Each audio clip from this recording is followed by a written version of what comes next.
During Christmas dinner, my mother stopped carving the turkey, slammed the silver knife onto the table, and pointed the blade in my direction. Either you give your master bedroom to your younger sister, or you pack your bags and get out of this house. She shouted the words so loud, the crystal wine glasses vibrated on the table. I looked across the room at my 24-year-old sister, Madison. Madison did not even look up from her phone screen. She just sat there grinning at her lap, waiting for me to break. My mother glared at me with her chest heaving, waiting for an apology. But I am 29 years old. I am a senior wealth manager in Santa Fe. I handle high-stress negotiations for a living, and I do not cry over people who mistake my patience for weakness. I looked at my father, Thomas, expecting him to be the voice of reason. Instead, he set his wine glass down, looked me right in the eye, and told me that if I walked out that door, I should not bother coming back. I took a deep breath. I wiped my mouth with my linen napkin and set it down next to my untouched plate. I looked at them and kept my voice level. I told them I would go pack my bags right now. They thought they were throwing me out into the cold New Mexico night. They had no idea that I held the title to the very roof over their heads, and that their comfortable, subsidized lives were about to crash into a brick wall of legal reality. If you love stories about toxic family members getting exactly what they deserve, please hit the subscribe button and turn on notifications. Tell me your age and where you are watching from in the comments. Welcome to Grape Vengeance, where we serve justice one story at a time. Now let me take you back a few minutes to show you exactly how my family sealed their own fate. The dining room smelled like roasted garlic butter and the fresh pine wreath hanging over the fireplace. The fire cracked and hissed in the background. It was supposed to be a normal holiday dinner in our Albuquerque home. For 3 years, I had been the invisible financial pillar holding this entire family together. When my father's construction business hit a wall during a slow market, I stepped in without being asked. I paid the annual property taxes out of my own pocket. I paid the monthly utility bills. I covered the high-speed internet, the streaming services, and the secondary credit cards my sister used to fund her designer lifestyle. I did it out of duty, believing that honoring my family meant carrying their burdens in secret. But entitlement is a dangerous thing. The dinner conversation had started with Madison complaining about her cramped bedroom down the hall. She wanted the master suite, the room I currently occupied. It was a space I had spent thousands of dollars renovating, with my own money installing hardwood floors and a walk-in closet. She whined that she needed the extra space for her clothing racks and her social media content creation setup. My mother, Brenda, nodded along, treating Madison's complaints like a valid business proposal. I took a slow sip of my ice water. I reminded them, keeping my voice low and steady, that I was the one paying the property taxes and keeping the lights on. I suggested that if Madison wanted a larger living space, she could get a full-time job and upgrade to her own apartment. That was the spark that ignited the room. That was when my mother slammed the carving knife down. The metallic clatter echoed sharply against the wood. "Give your sister your room or pack your bags and go!" I watched my father, Thomas. I waited for him to de-escalate the tension. He did the exact opposite. He leaned back in his heavy oak chair and crossed his arms over his chest. He told me I was arrogant. He said that bringing up money at the Christmas table was disrespectful to him as the head of the household. He told me this was his house and he made the rules. Then he delivered his cold ultimatum. If you walk out that door, do not come back. I stared at the three of them. My mother sat with her face flushed with unearned authority. My father puffed his chest to defend a kingdom he could no longer afford to maintain. My sister typed on her screen, waiting to claim her prize. I searched their faces for a single ounce of gratitude for the years I spent keeping them afloat. I searched for any memory of the checks I wrote to save them from financial ruin. There was nothing. They looked at me like an employee who had stepped out of line. I stood up.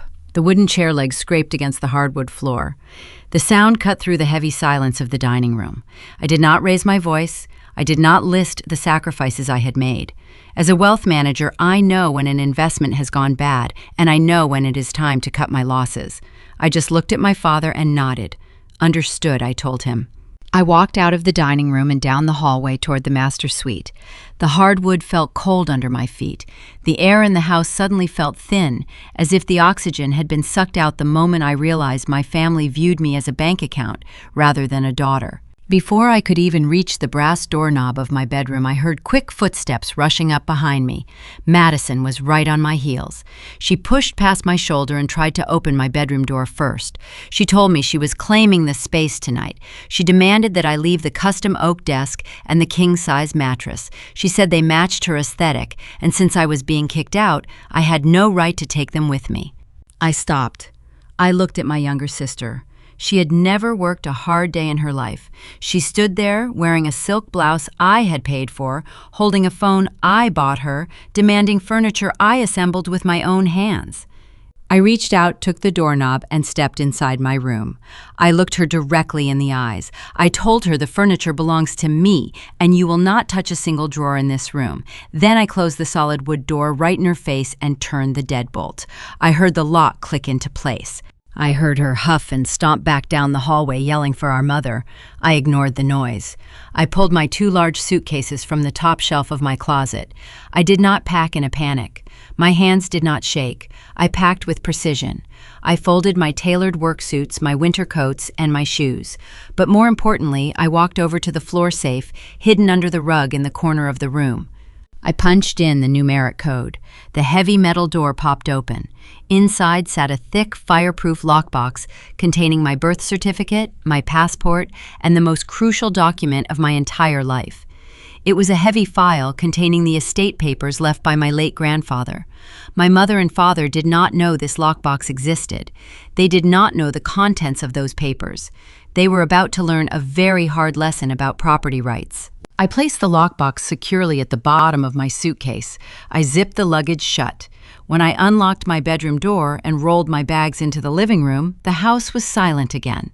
The Christmas dinner sat cold on the dining table. My mother was standing by the fireplace, her arms crossed, looking at the floor to avoid my gaze. Madison was sitting on the sofa, scrolling through her phone again, acting as if I was already gone. My father stood near the front door. He blocked the exit just enough to force me to stop and acknowledge him. He expected me to cry. He expected me to apologize for being disrespectful and beg to stay in the home we had shared for 2 decades. I reached into my purse. I pulled out my silver house key. I held it out between us. He looked at the key, then up at my face. I dropped the key onto the entry table. It landed with a sharp clink against the glass dish. I walked past him, opened the front door, and stepped out into the freezing New Mexico air. I did not look back. I loaded my suitcases into the trunk of my SUV, started the engine, and backed out of the driveway. They thought I was driving away defeated. They assumed I would be sleeping in my car or begging a friend for a couch, overwhelmed by the reality of being cast out of the family on a holiday. Instead, I drove straight into downtown Santa Fe. I navigated the quiet, festive streets and pulled up to the valet stand of a luxury boutique hotel. I handed the attendant my car keys, walked into the warm, pristine lobby, and booked a premium suite for the week. When I stepped into my hotel room, I locked the heavy oak door behind me. The chaotic noise of my ungrateful family faded into pure, unbroken silence. I took off my coat and threw it onto the velvet chair. I walked over to the desk by the window, opened my laptop, and took a deep breath. My father told me not to come back. I intended to honor his request, but I was also going to make sure they faced the harsh reality of their own entitlement. Tomorrow morning, the financial blackout would begin. The brass lock clicked, sealing me inside the master suite. Instantly, a fist hammered against the hallway side of the door. Madison shouted my name, her voice shrill and demanding. She rattled the doorknob, furious that she was denied instant access to her prize. She yelled over her shoulder, calling for our parents. She claimed I was inside destroying the room. She whined that I better not touch the flat-screen television mounted on the wall. She told my mother I was stealing her future bedroom decor. I stood in the center of the room and looked at the television. I bought that screen 2 years ago. I paid for the mounting bracket. I tipped the delivery drivers. Madison had never contributed a single dollar to this household. Yet she felt entitled to the electronics, the custom closet shelving, and the expensive area rug beneath my feet. I did not reach for the television. I did not pack the lamps or the bedside tables. Let her have the plastic and the glass. I was focused on much larger stakes. Footsteps rushed down the hallway. My mother stopped outside my door and slapped her open palm against the wood. She demanded that I open the door right now. When I refused to answer, she pressed her face against the drywall. Her voice dropped into a low, menacing tone. She warned me that if I tried to remove a single piece of furniture from the property, she would dial the police. She said she would report me for domestic theft and have me arrested in the driveway. I listened to her threats through the wall. I did not yell back. I did not bother explaining that my name was on the receipts for every item in this room. Arguing with people who rewrite reality to suit their own convenience is a waste of breath. I tuned out their noise. I reached into the top shelf of my closet and pulled down my 2 large suitcases. I packed with cold precision. I folded my tailored work suits. I gathered my winter coats. I packed my shoes. I took only the personal items I needed for the upcoming week, but the most important item in the room was not in the closet. It was bolted to the floor beneath the heavy wool rug in the corner. I rolled the rug back. I knelt on the hardwood and entered a numeric code into the hidden floor safe. The heavy metal door popped open. I reached inside and pulled out a fireproof steel lockbox. It weighed nearly 10 pounds. My parents did not know this safe existed. They did not know what I kept inside the lockbox. My late grandfather was a pragmatic man. He built his estate slowly, trusting mathematics over family sentiment. Before he passed away, he realized my father lacked the discipline to manage a checking account, let alone a large estate. My grandfather bypassed his own son. He set up an irrevocable trust, leaving a major portion of the family assets under my direct control. The papers inside this lockbox included the original property deed and the trust documents. They contained a legal reality my parents were entirely unprepared to face. I placed the heavy lockbox into the bottom of my suitcase. I zipped the luggage shut. The wheels rolled smoothly across the floor. I unlocked the bedroom door and pulled it open. Madison had retreated to the living room. My mother had stopped yelling. As I walked down the hallway, the house felt heavy. The air was thick with unspoken tension. I rounded the corner and stepped into the living room. The space was dead quiet. The Christmas dinner sat cold and forgotten on the dining table. The gravy had congealed. The ice in the water glasses had melted. My mother stood by the fireplace. She crossed her arms over her chest and stared at the floor, refusing to meet my gaze. She was playing the victim, waiting for someone to comfort her. Madison sat on the sofa, scrolling through her phone, pretending she did not care that her older sister was leaving. My father stood near the front entryway. He blocked the path to the door just enough to force a final confrontation. He squared his shoulders. He held his chin high. He expected me to stop. He expected me to drop my bags and break down in tears and apologize for ruining the holiday. He believed that my silence was a sign of hesitation. He thought I was terrified of losing their financial and emotional support. He had it backward. They were the ones surviving on my income. I walked directly toward him. I did not slow my pace. I stopped 2 feet away from his chest. I looked him straight in the eyes. His confident expression faltered for a fraction of a second. I reached into my coat pocket. I pulled out the silver spare key to the front door. I held it up between us. I did not say a word. I did not offer a tearful goodbye or a dramatic speech. I simply placed the key onto the glass dish sitting on the entryway table. The metal clinked against the glass. The sound echoed in the quiet room. I stepped around him, turned the deadbolt, and pushed the front door open. The freezing New Mexico wind hit my face. It felt clean. It felt like oxygen. I pulled my suitcases down the driveway. The gravel crunched under my boots. I loaded my bags into the trunk of my SUV and slammed the hatch shut. Through the living room window, I could see my father standing exactly where I left him. He was staring at the front door, waiting for me to turn around and knock. He genuinely believed I would be back by morning, begging to sleep in my own bed. I started the engine.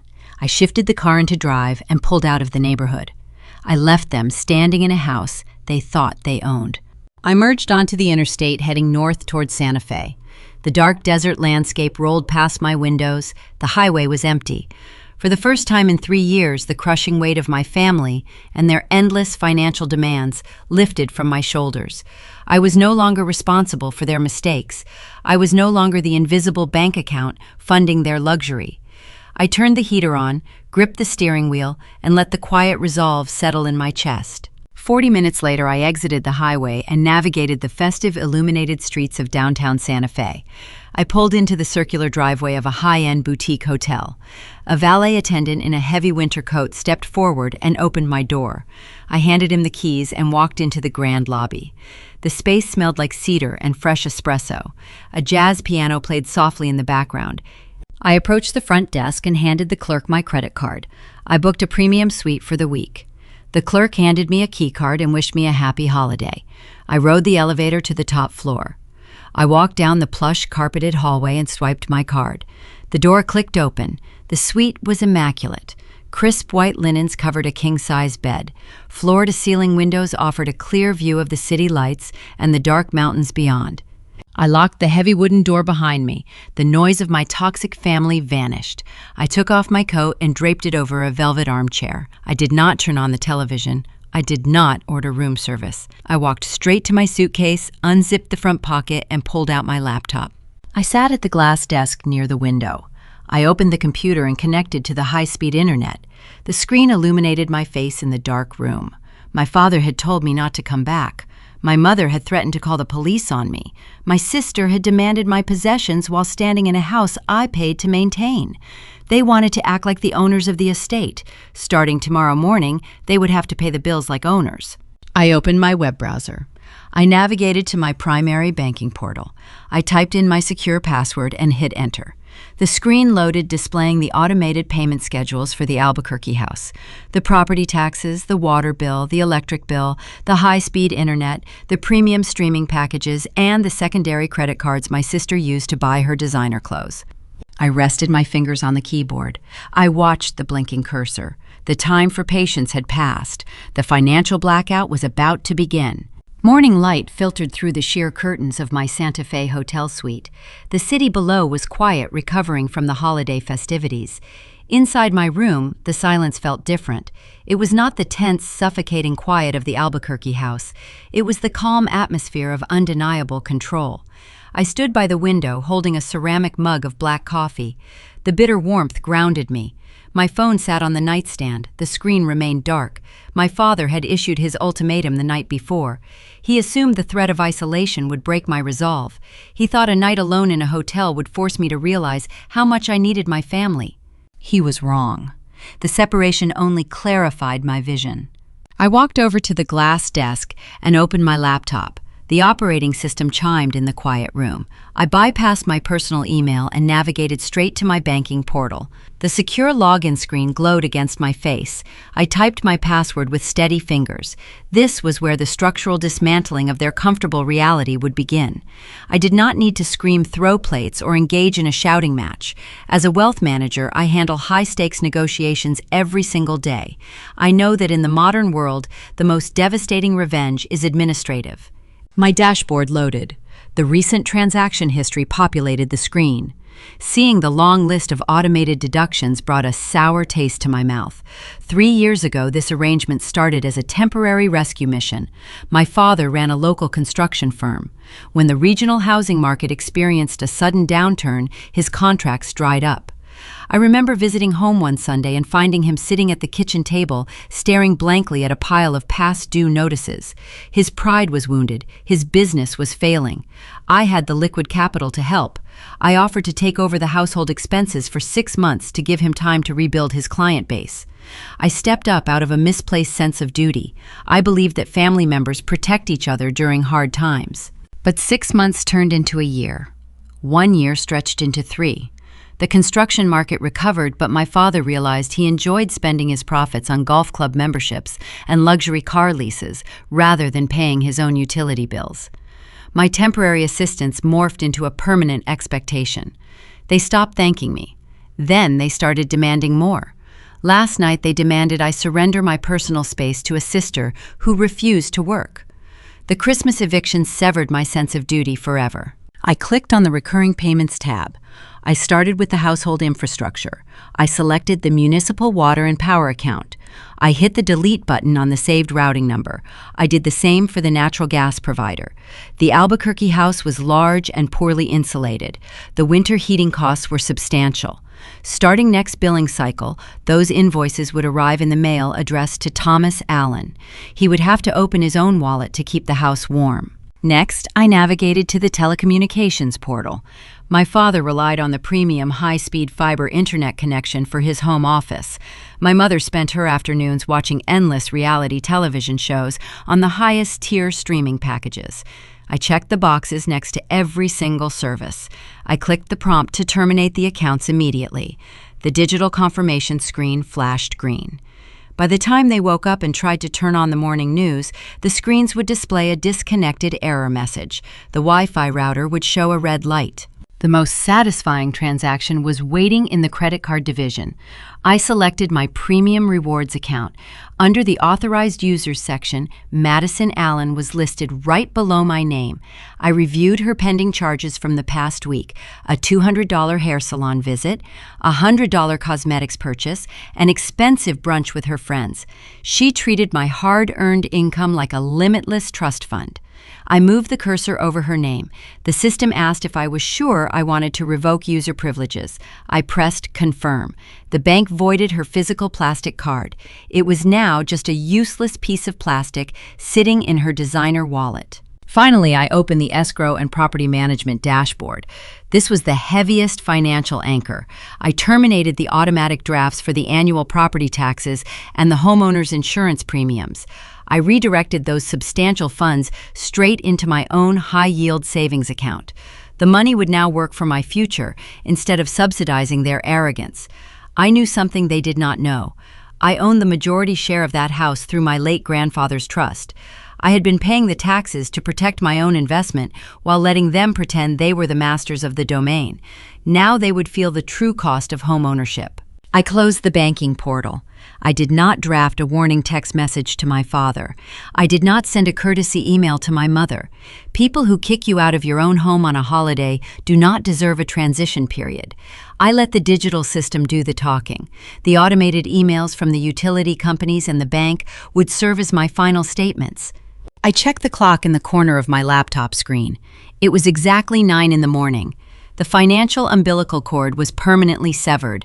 My parents were waking up in a warm house, eating leftover turkey and drinking coffee brewed with water I had paid for. They were blissfully unaware that their free ride had just hit a solid brick wall. They assumed I was sitting in my car somewhere crying over their rejection. They had no idea I was sitting in a luxury suite systematically dismantling their kingdom. I took a final sip of my coffee. The mug was empty. My schedule for the day was wide open. I needed to meet with my real estate broker to look at hillside properties. I wanted a sanctuary of my own. Meanwhile, 50 miles south, Madison was likely getting dressed. She loved post-holiday sales. She was probably planning to visit the upscale boutiques downtown to spend money she did not earn. I pictured her walking up to a cash register, handing over that canceled card, and waiting for the approval beep. I smiled, knowing the reality check was already on its way. 50 miles away in upscale downtown Albuquerque, my younger sister pushed through the heavy glass doors of her favorite designer boutique. Madison treated spending money like a full-time profession. She graduated from a local university 2 years ago with a communications degree, but firmly refused to submit a single job application. She claimed the corporate world would stifle her creative energy. Instead, she spent her days curating a fake life for social media, posting photos of luxury meals and expensive outfits. Every single item she showcased was funded directly by my wealth management salary. She strutted across the polished showroom floor, wearing a silk blouse I had purchased for her just last week. She bypassed the sale racks and walked straight to the new arrivals section. She picked up a $400 imported leather handbag. She slung it over her shoulder, admiring her reflection in the full-length mirror. She did not bother checking the price tag. When you never have to pay the credit card bill, the numbers on the tags become irrelevant. Madison brought the handbag to the checkout counter.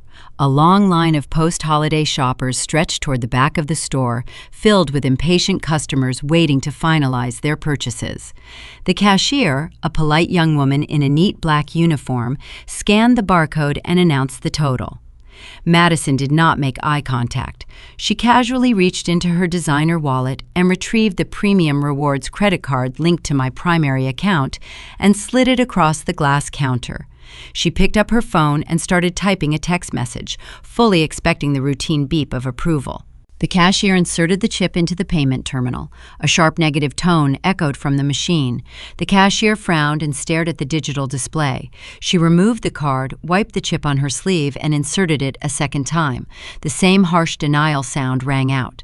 The young woman cleared her throat and leaned forward. She quietly informed my sister that the payment method was declining and asked for another card.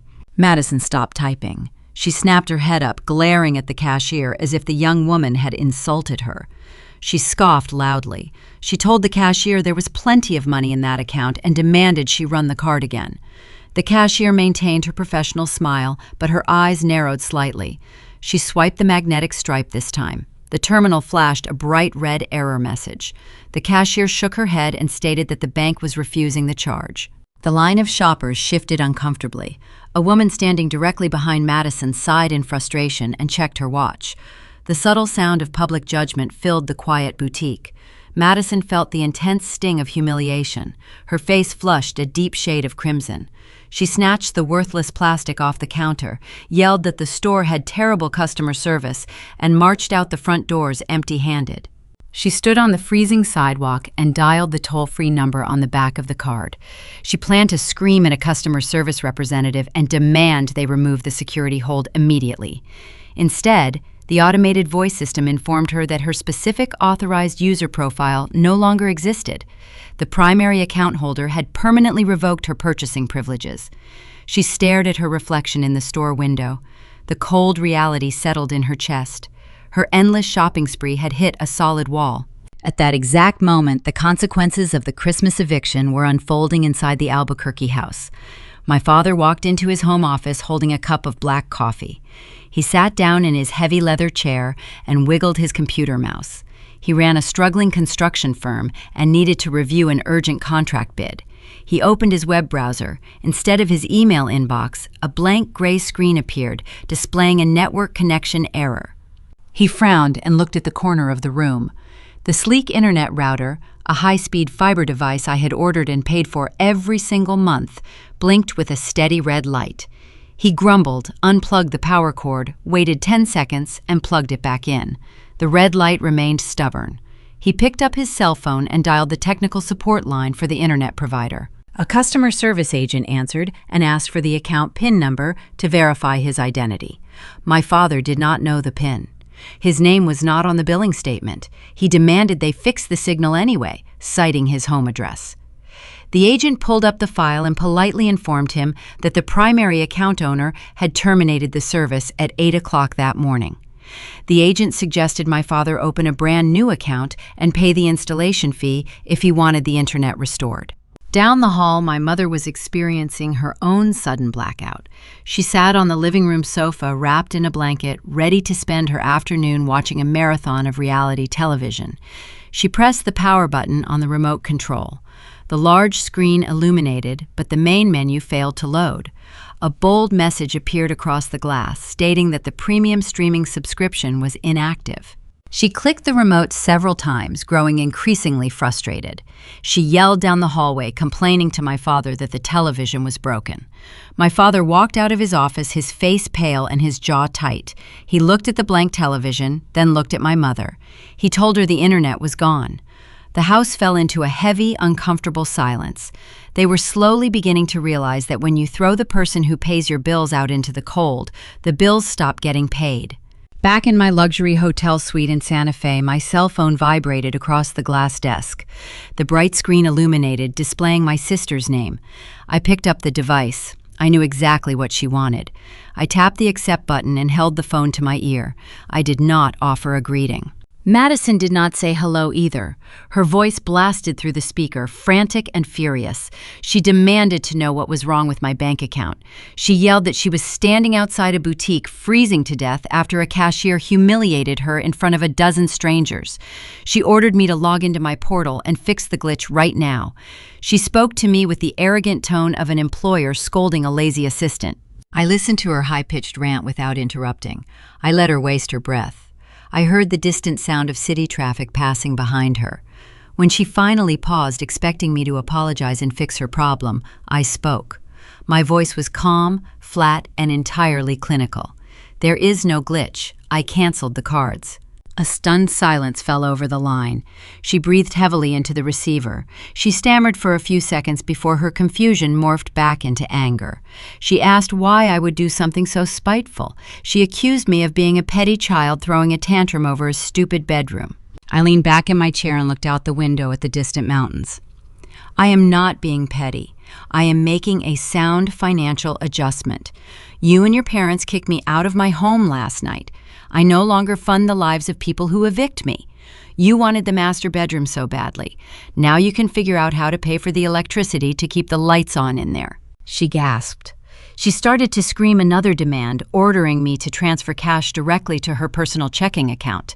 I did not let her finish the sentence. I pulled the phone away from my ear and pressed the red button, cutting her off mid-scream.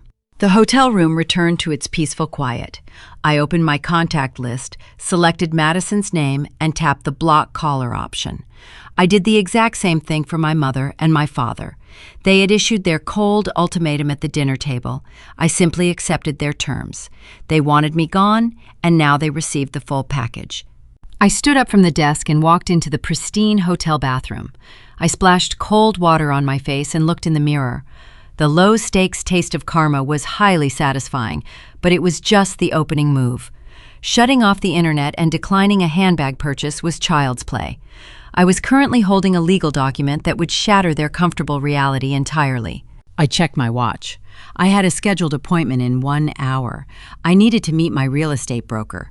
I had $300,000 in liquid savings earned through years of managing wealthy clients' portfolios. I was ready to purchase a permanent sanctuary of my own. My family thought they had won the war by claiming my bedroom.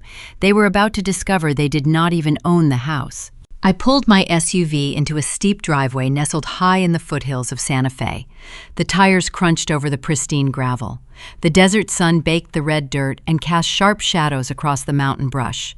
My real estate broker, Valerie, stood on the front porch holding a leather folder. Valerie was a sharp professional in a tailored navy blazer who never wasted time. We had been quietly searching for the right property for 6 months. I stepped out of the car. The dry mountain air filled my lungs. For the first time since the holiday dinner disaster, my chest did not feel tight. I walked up the stone steps to meet her. We did not need to exchange small talk. Valerie knew exactly what I was looking for.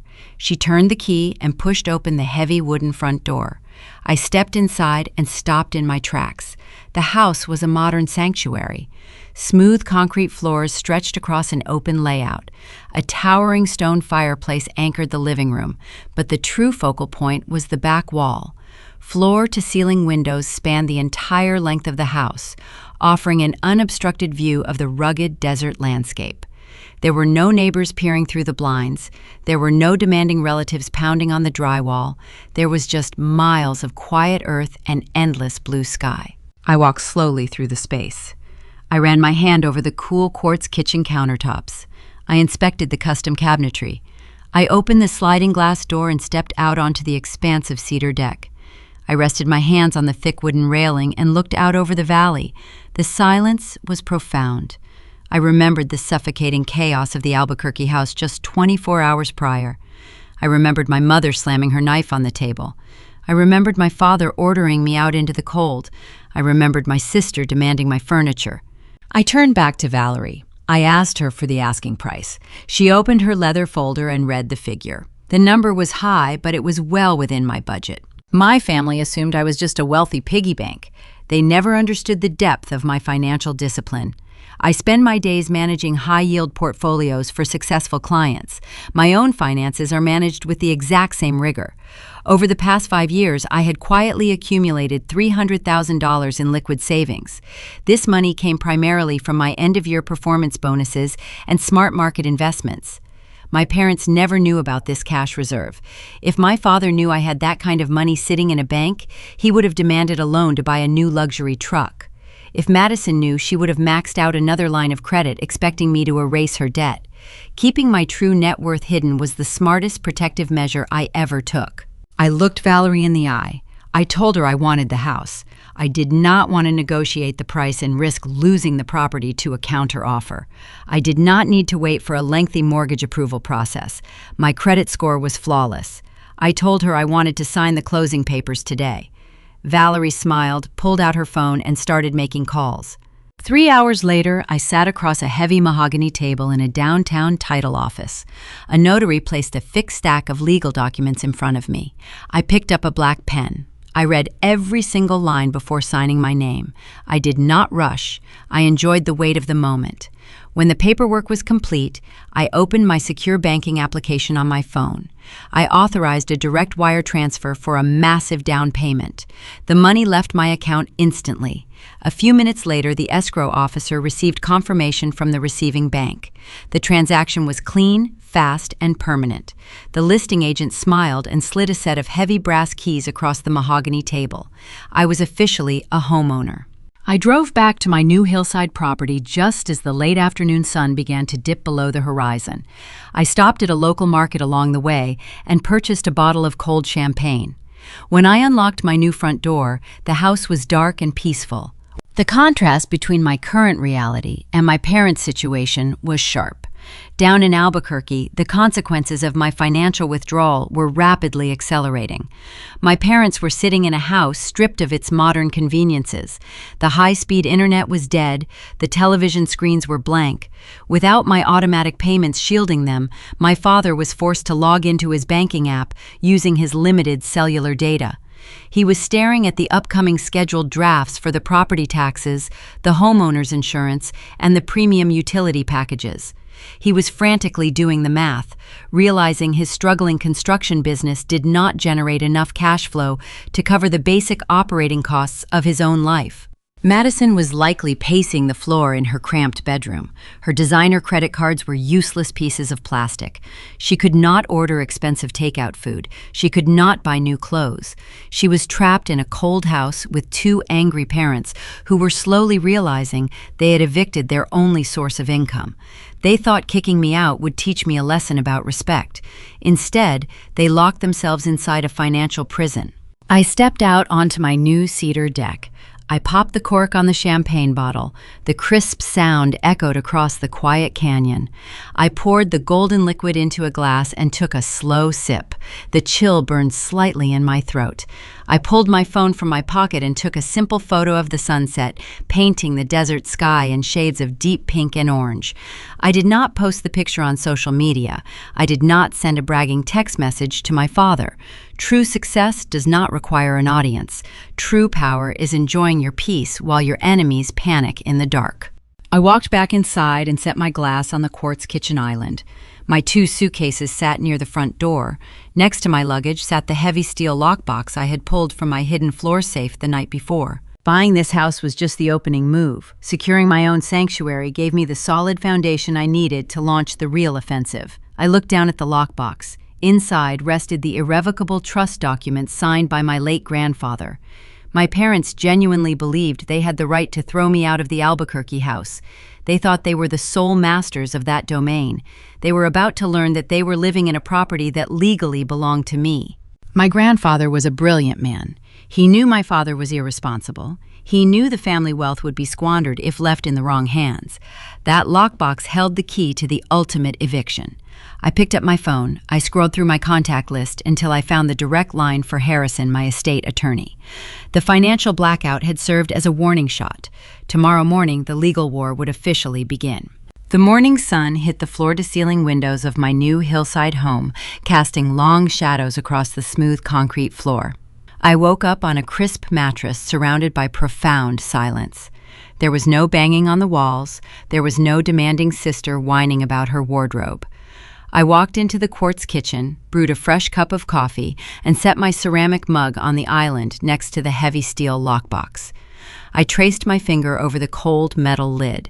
This small gray cube held the power to unravel my parents' entire reality.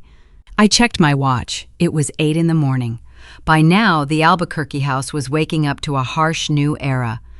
I could picture my father picking up his phone, trying to argue with customer service representatives. I pictured my mother staring at her blank television screen. They thought they held all the cards. They thought my departure meant they had conquered the territory. I grabbed my car keys, picked up the steel box, and walked out the door. I drove straight into the business district of downtown Santa Fe.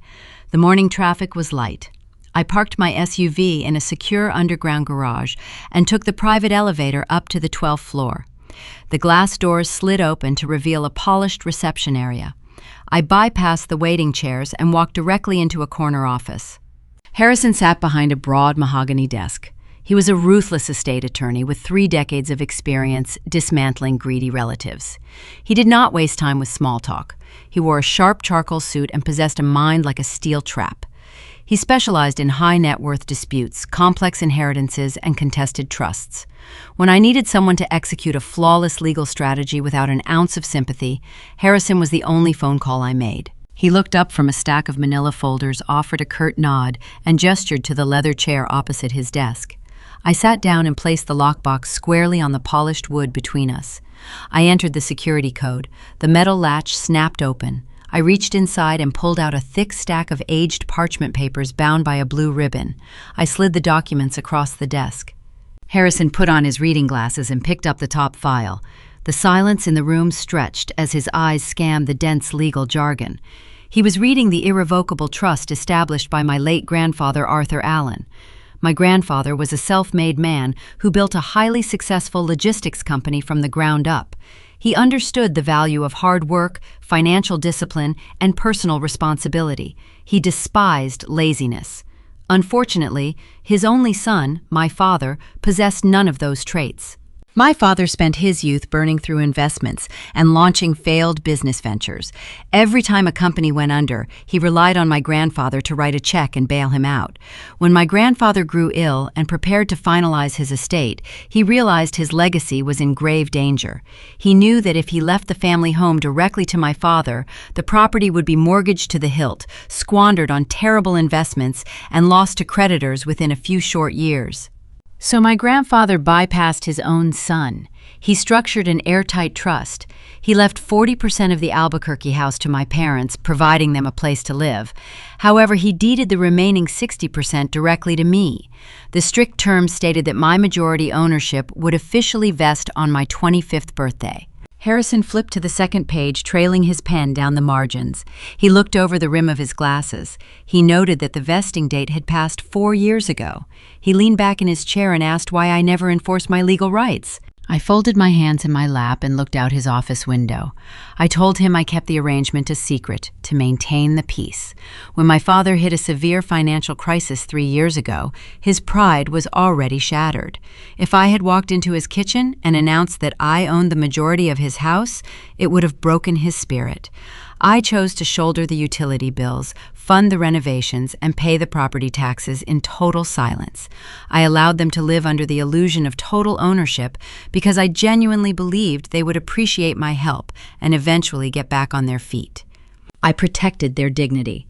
In return, they decided to throw me out onto the street during a holiday dinner just so my spoiled sister could have a bigger closet. Harrison let out a dry, calculating chuckle. He closed the file and removed his glasses. He stated that their decision to evict me was not just morally bankrupt, it was legally impossible. He leaned forward and laid out the facts in a cold, professional tone. Thomas and Brenda possessed zero legal authority to demand my departure. Since I held the controlling 60% stake in the estate, they were essentially living in my house as minority shareholders. They could not change the locks, they could not sell the property, and they certainly could not force me to vacate my own master bedroom. Harrison opened his laptop and pulled up the current real estate market data for the Albuquerque zip code. He typed rapidly, bringing up recent sales comparisons for similar suburban properties. The housing market had exploded over the past few years. He turned the screen toward me. Based on the current square footage and the extensive renovations I funded out of my own pocket, the house was appraised at $800,000. He tapped a silver pen against his legal pad. He did the math out loud. 60% of $800,000 equaled $480,000. That was my equity. That was the exact amount of cash my parents owed me if they wanted to claim sole ownership of the property. Harrison looked at me with sharp, focused eyes. He asked how I wanted to proceed. He offered a few standard options. We could send a gentle warning letter requesting a meeting. We could arrange for third-party mediation. We could try to negotiate a structured payment plan to let them buy me out over the next decade. I did not hesitate. I shook my head. I told him I wanted zero mediation, no warning letters, and no flexible payment plans. I instructed him to draft a formal partition demand immediately.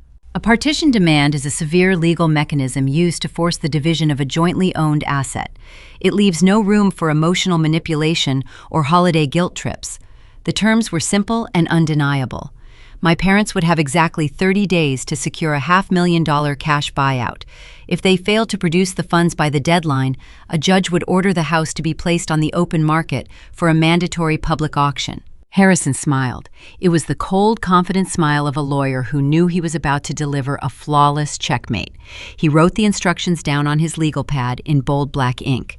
He confirmed the timeline. He stated that the paperwork would take him 48 hours to prepare file with the county clerk and assign to a certified process server. I stood up from the leather chair and buttoned my coat.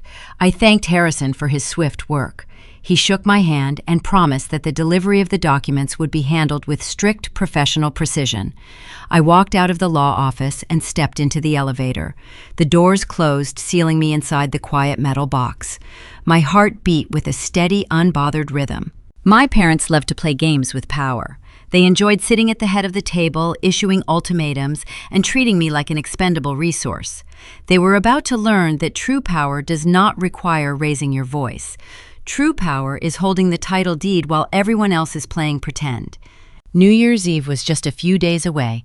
I knew my mother was planning to host a small, elegant gathering at the house to ring in the new year. She always loved to show off her pristine living room to her wealthy neighbors. I smiled at my reflection in the polished elevator doors. The process server was going to deliver a very special holiday surprise right in the middle of their celebration. The air inside the Albuquerque home felt thin and manufactured. It was New Year's Eve. Brenda loved hosting an annual gathering for their upscale neighborhood. She spent the entire afternoon arranging imported cheeses on silver platters and pouring sparkling cider into tall crystal flutes. She wore a tailored velvet dress. Thomas wore his best charcoal blazer. They smiled at their guests, offering firm handshakes and warm greetings. But the smiles did not reach their eyes. The financial strain was already cracking their perfect facade. Earlier that week, the premium cable went dark. The high-speed internet remained dead. Thomas had to buy a cheap prepaid cellular hotspot just to play soft background music through a small wireless speaker. The house was uncomfortably cold. Without my automatic payments covering the natural gas bill, he had lowered the thermostat to save cash. Several neighbors kept their heavy winter coats draped over their shoulders, rubbing their arms to stay warm. Madison stood near the fireplace, trying to look wealthy, but she kept checking her phone, likely noticing her bank balances dwindling to zero. At 10 o'clock, a sharp knock echoed from the front entryway. The heavy wooden door rattled in its frame. Thomas straightened his posture. He adjusted his collar and walked toward the foyer. He assumed a late arrival, perhaps a local business associate he desperately wanted to impress to secure a new construction contract.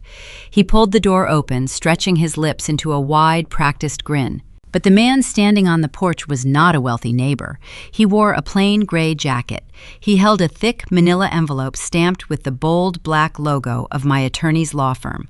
The stranger looked at Thomas, confirmed his identity in a flat tone, pressed the envelope into his hands, and walked back into the dark winter night without offering a holiday greeting. Thomas stood frozen in the open doorway. The freezing wind blew into the foyer, chilling the nearby guests. He pushed the door shut with his shoulder. He stared at the thick paper package. The return address printed in dark ink belonged to Harrison. Thomas ripped the top tab open. He pulled out a dense stack of legal documents. He unfolded the pages and began reading the bold print.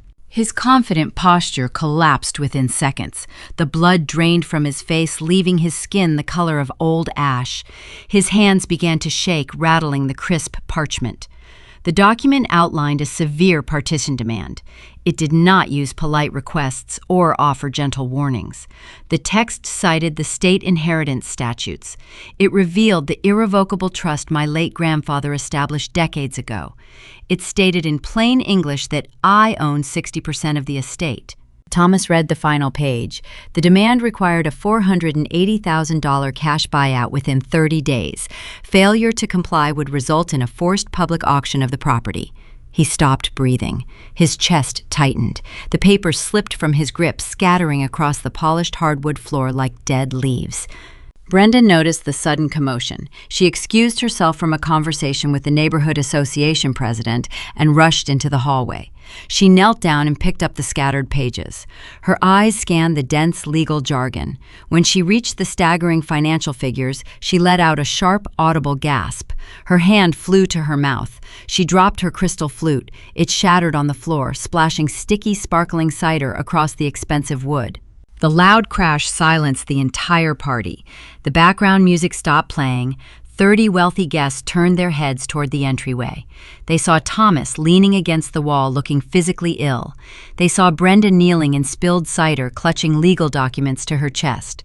The illusion of their dominant, successful kingdom shattered right in front of their peers. Whispers broke out among the crowd. A local real estate developer pointed at the firm logo visible on the discarded envelope. Everyone in that room understood what a process server looked like. My parents were exposed. The pristine reputation they valued above their own daughter dissolved in an instant. The guests began setting their drinks down, making quiet excuses to retrieve their coats and leave the uncomfortable scene. Panic consumed Thomas. He ignored the staring guests, pushed past Brenda, and marched into his home office. He grabbed his cell phone and dialed my personal number. A recorded automated voice informed him the line was unreachable. I had blocked him days ago. He slammed his fist onto his wooden desk. He searched his contacts and found my corporate office number. He dialed the digits, knowing it would route to my secure voicemail system. He left a frantic, breathless message. He demanded I answer the phone. He ordered me to cancel the ridiculous lawsuit immediately. He claimed I was destroying the family name and ruining their lives. He shouted that he would never pay me a single dime. He ended the call by threatening to hire his own legal team to crush me in a courtroom. The next morning was New Year's Day. I woke up in my hillside sanctuary. The Santa Fe Desert stretched out below my property, painted in soft morning light. I walked into my modern kitchen, poured a fresh cup of coffee, and stepped out onto the cedar deck. The mountain air felt crisp and clean. I sat in a comfortable wooden chair, holding the warm ceramic mug. I unlocked my phone and tapped the application linking my work voicemails to my personal device. I saw the missed call from my father. I pressed play. His panicked voice echoed through the small phone speaker. I listened to his empty threats. I heard the deep fear hiding beneath his anger. He sounded small. He sounded like a man who finally realized his checkbook could not match his arrogance. I did not feel a single ounce of guilt. I did not draft a response. I did not call him back to explain my position or soften the blow. I simply tapped the delete icon. The audio file vanished into the digital trash bin forever. The 30-day countdown was officially ticking, and there was nothing he could do to stop it. The legal trap was set, but the financial consequences were still unfolding on multiple fronts. My parents were busy panicking over a $500,000 legal demand. They had no idea another crisis was brewing right under their roof. Without my active bank accounts funding the lifestyle, the monthly auto drafts for luxury items were failing one by one. Down in Albuquerque, Madison was getting ready to drive across town to meet her friends. She loved showing off her premium sedan. She had no clue that her vehicle was living on borrowed time. The leasing company had already flagged the missed payment, and a repo truck was currently hunting for her license plate. 3 days into the new year, the tension inside the Albuquerque house reached a boiling point. The reality of my financial withdrawal was rapidly sinking in. The monthly lease payment for Madison's premium European sedan was due on the 2nd of January. The dealership attempted to process the automatic electronic draft. The transaction bounced due to insufficient funds. Madison received a stark email notification on her phone. She stared at the screen, unable to comprehend the red text. For 2 years, she never had to worry about due dates or account balances. I always handled the transfers quietly in the background. Madison viewed that car as an extension of her identity. She convinced our parents she needed a high-end vehicle to project a successful image for her online followers. Because she lacked a steady paycheck, the dealership refused to hand over the keys. I stepped in as a temporary financial guarantor to secure the approval. I tied my pristine credit profile to her contract, allowing her to drive away in luxury. But when I canceled the automated payments on Christmas night, I also submitted a formal withdrawal of my guarantor status to the leasing company. The legal grace period had expired. The financial burden now rested squarely on her shoulders. Instead of looking for a job to cover her debt, Madison chose the path of entitlement. She grabbed her keys, stomped out to the driveway, and started the engine. She merged onto the northbound interstate, heading straight for Santa Fe. She was convinced she could bully me into submission. She believed that if she threw a loud enough tantrum in my professional environment, I would write her a check just to make her go away. My wealth management firm occupies the top 3 floors of a sleek glass building in the downtown financial district. The ground floor lobby is a quiet, intimidating space. Polished marble floors reflect the soft, recessed lighting. Corporate professionals speak in hushed tones. The atmosphere demands respect and discretion. I was standing near the front reception desk reviewing a quarterly investment portfolio with a senior colleague. The heavy glass entry doors slid open. The sharp, rapid clicking of high heels echoed across the marble lobby. I did not need to turn around to know who was approaching. Madison marched past the security checkpoint without checking in. She wore oversized sunglasses and a bright designer coat, looking entirely out of place among the tailored suits. She spotted me near the reception desk. She marched across the room, stopping mere inches from my shoulder. She crossed her arms and glared at me. She did not bother lowering her voice. She demanded to know why the bank rejected her car payment. Her shrill tones shattered the professional silence of the lobby. Several executives paused their conversations and turned their heads. The receptionist stopped typing and looked up with wide eyes. Madison pointed a manicured finger at my chest. She accused me of trying to ruin her life. She claimed I was holding her hostage over a petty family disagreement.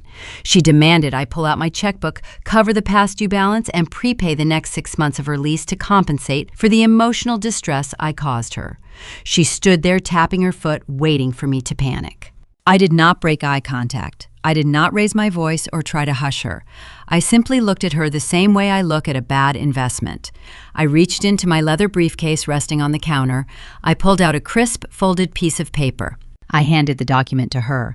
She snatched it from my fingers, unfolding it with a dramatic sigh. Her eyes scanned the text.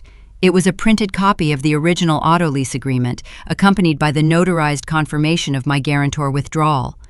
I pointed to the signature line at the bottom of the page.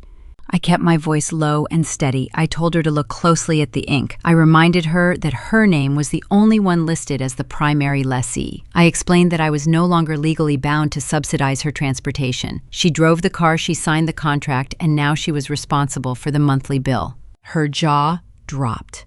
The color drained from her cheeks as the legal reality set in. She opened her mouth to scream another demand, but I raised my hand and signaled the 2 security guards standing near the entrance. They were already walking toward us, their expressions stern and uncompromising. I turned back to my colleague, apologized for the brief interruption, and resumed our conversation about the portfolio yields. I ignored Madison entirely. The guards flanked my sister. They requested she lower her voice and escort herself off the premises. Madison looked around the lobby. The staring executives offered no sympathy.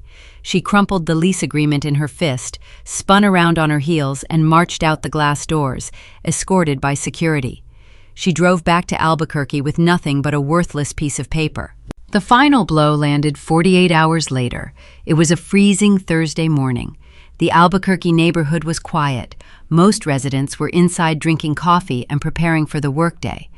Madison was standing in the master bathroom taking a hot shower, blissfully ignoring her financial ruin. A heavy diesel engine rumbled down the suburban street.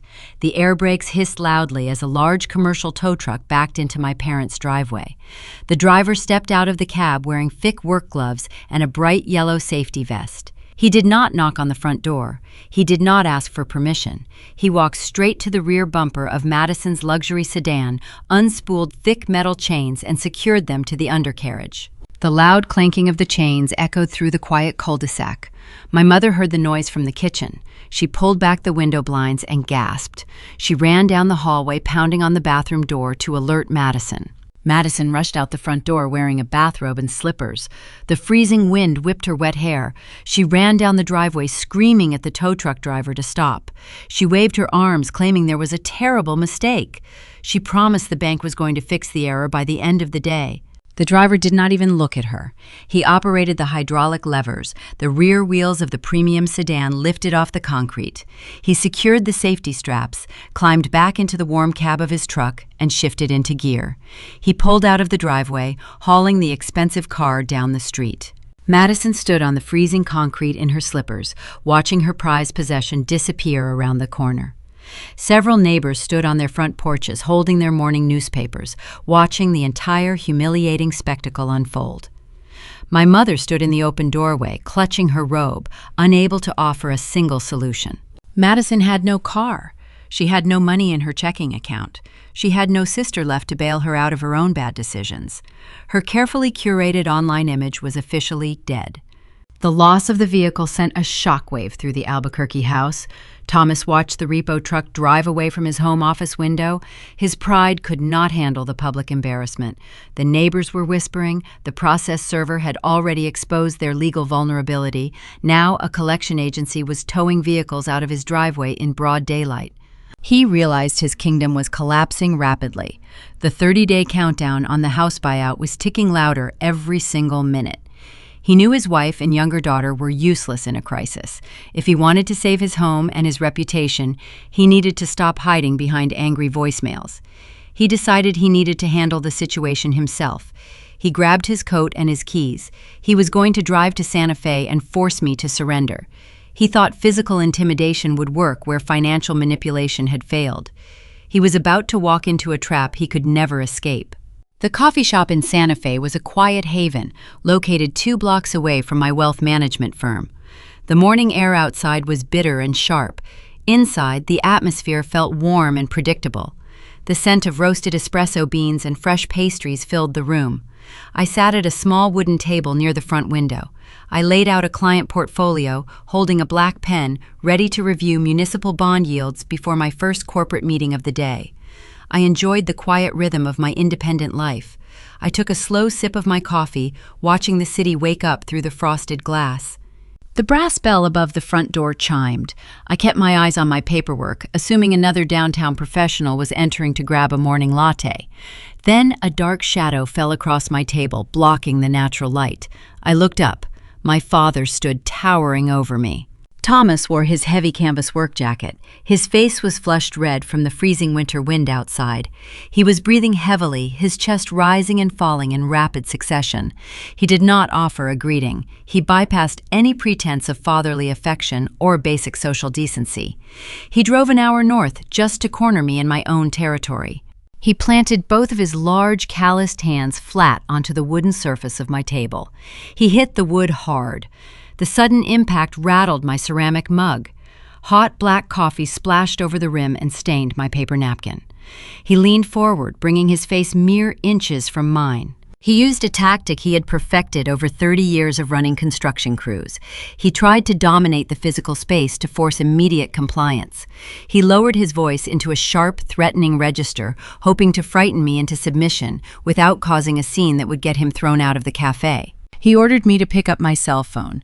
He commanded me to call Harrison and withdraw the partition demand today. He spoke through gritted teeth. He told me I was destroying his legacy. He claimed he bled for that Albuquerque house painting, a picture of himself as a hard-working patriarch defending his kingdom. He accused me of being an ungrateful child who was eager to stab her own family in the back over a petty bedroom dispute. My father always believed volume and aggression equaled authority. When his construction contracts evaporated due to poor planning, he yelled at his foreman. When the local bank denied his commercial business loans, he yelled at the loan officers. He operated under the delusion that if he intimidated people long enough, reality would eventually bend to his will. I did not flinch. I did not pull away from his harsh glare. I did not raise my voice to match his anger. I set my black pen down. I picked up a fresh paper napkin from the dispenser and calmly wiped the spilled coffee from the wooden table. I crumpled the stained napkin, tossed it aside, and lifted my mug. I took another slow sip of my coffee. I set the mug down gently. My silence unnerved him. He expected tears. He expected me to argue. Arguing validates the other person's premise. I refused to validate his delusion. I reached into my structured leather tote bag resting on the empty chair beside me. I bypassed my laptop and pulled out a thin manila folder. I placed the folder on the table and slid it across the smooth wood until the edge bumped against his knuckles. I looked him right in the eye and told him to open it. He hesitated. His eyes darted from the folder to my face. He snatched the paper tab and flipped the cover open. Inside sat a thick stack of printed financial records. I did not speak with emotion. I spoke purely in verified facts. I listed the contents for him while his eyes scanned the pages.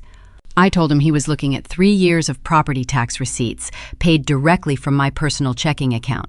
I pointed to the 36 months of premium utility bills, water invoices, and natural gas payments. I highlighted the receipts for the new roof installation and the expensive hardwood floors in the master suite. I told him to look at the bottom line on the final page. I watched his eyes track the numbers. I stated that the sum totaled over $60,000. I reminded him that $60,000 was the exact amount of cash I spent keeping his so-called legacy afloat while he played golf and leased expensive trucks for a failing business. I kept my tone clinical and detached. I pointed out the brutal irony of his current situation. I told him he stood at a Christmas dinner table and evicted the majority stakeholder of his own property. I reminded him that he threw out the one person paying his bills just to give his unemployed younger daughter a bigger closet. I explained that his arrogance triggered this legal consequence. I did not steal the house. He forced the true owner out the front door. The partition demand was simply the legal reflection of his own terrible judgment. He handed me the spare key and told me not to come back. I was merely honoring his request as the controlling owner of the estate. The fight drained out of him. The angry red flush faded from his cheeks, replaced by a sickly pale hue. He looked down at the receipts in his trembling hands. The numbers offered no room for argument or physical intimidation. He could not yell at a bank statement. He could not bully a certified property tax record. His broad shoulders slumped under the crushing weight of his own financial incompetence. He dropped the manila folder back onto the table. He realized he possessed zero leverage. He was standing in my city looking at a daughter who no longer craved his validation or feared his temper. I told him the 30-day clock was still ticking. I advised him to spend less time driving to Santa Fe to yell at me and more time finding a lender willing to approve a $500,000 loan for a man with a terrible credit score.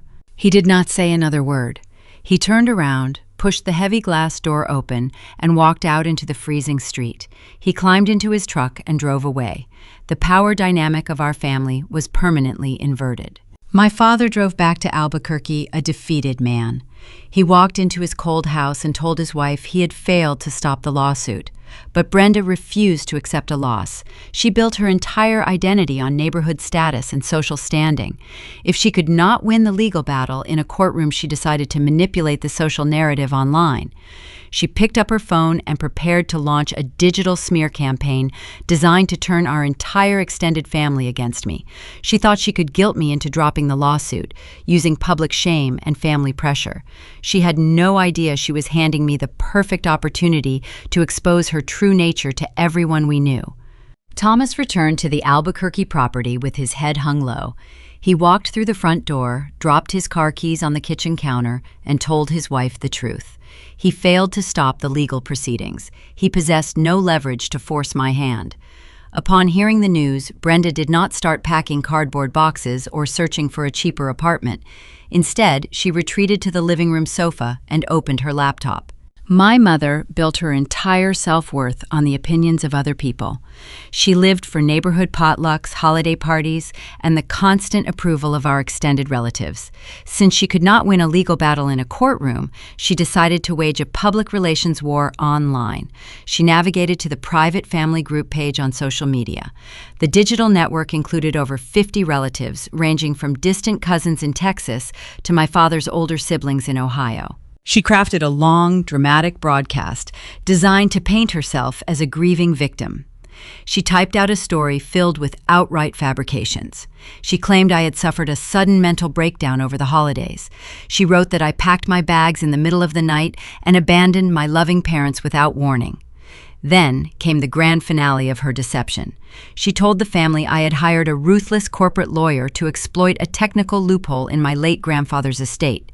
She accused me of trying to steal the family residence and throw my own parents onto the freezing winter streets. She finished the update with a crying emoji and a plea for prayers. Within 10 minutes, the notification alerts started pinging across the country. Family members read the tragic tale of the ungrateful daughter. My phone, sitting on my office desk, lit up with an incoming call from Ohio. It was my father's older sister, Susan. Susan always fancied herself the moral compass of the family tree. She rarely called to check on my well-being, but she never missed an opportunity to insert herself into a scandal. I picked up the receiver and answered with a professional tone. Susan did not say hello. She launched straight into a stern lecture. She told me she'd just read the terrible news online. Her voice dripped with deep disappointment. She asked how I could be so cruel to the people who raised me. She demanded I drop this supposed lawsuit, apologize to my mother, and fix the broken relationship before I embarrassed the entire bloodline any further. I listened to my aunt outline a fictional version of reality. I heard the righteous indignation in her breath. I did not interrupt her tirade. I waited until she ran out of steam and demanded an explanation. I spoke in a flat, steady cadence. I told Susan she was operating on false information. I advised her to check the family page again in exactly 5 minutes. I promised her the real story would be posted there in plain English. I hung up the phone before she could formulate a response. I opened my personal laptop on my office desk. I navigated to the private social media page. Brenda's post sat at the very top of the feed. It had already accumulated dozens of sympathetic comments. Cousins were expressing their shock. Aunts were typing out long paragraphs offering their spare bedrooms to my poor victimized parents. Madison had even commented, adding her own tragic spin about losing her car due to my supposed financial abuse. They were putting on a spectacular digital play. I decided to drop the curtain. I opened my digital archives. I do not delete anything. I located the text message thread from Christmas evening. During the height of the argument, my mother had pulled out her phone and sent me a direct message from across the room, trying to intimidate me into giving up my bedroom. The text read verbatim, "Pack your bags and do not come back. This house belongs to Madison now." I took a clear screenshot of that message, ensuring the timestamp and her contact name were perfectly visible. Next, I opened the scanned copy of my grandfather's irrevocable trust. I captured an image of the specific clause granting me the 60% controlling ownership stake. The legal seal and the notarized signatures proved it was not a loophole, but a deliberate final wish from the man who built the wealth. Finally, I exported a clean spreadsheet from my banking portal.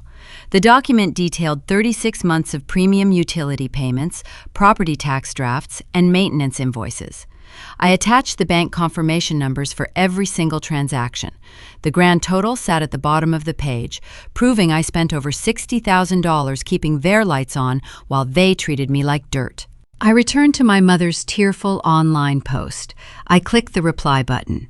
I did not type out a long, emotional defense. I did not hurl insults or accuse her of being a liar. Facts require no poetic framing. I typed a single, concise sentence. Here is the truth, supported by documentation. I uploaded the screenshot of her demanding I pack my bags. I uploaded the legal deed proving I owned the house. I uploaded the financial ledger proving they survived on my charity for 3 years. I pressed enter. The files loaded into the comments section for all 50 relatives to see.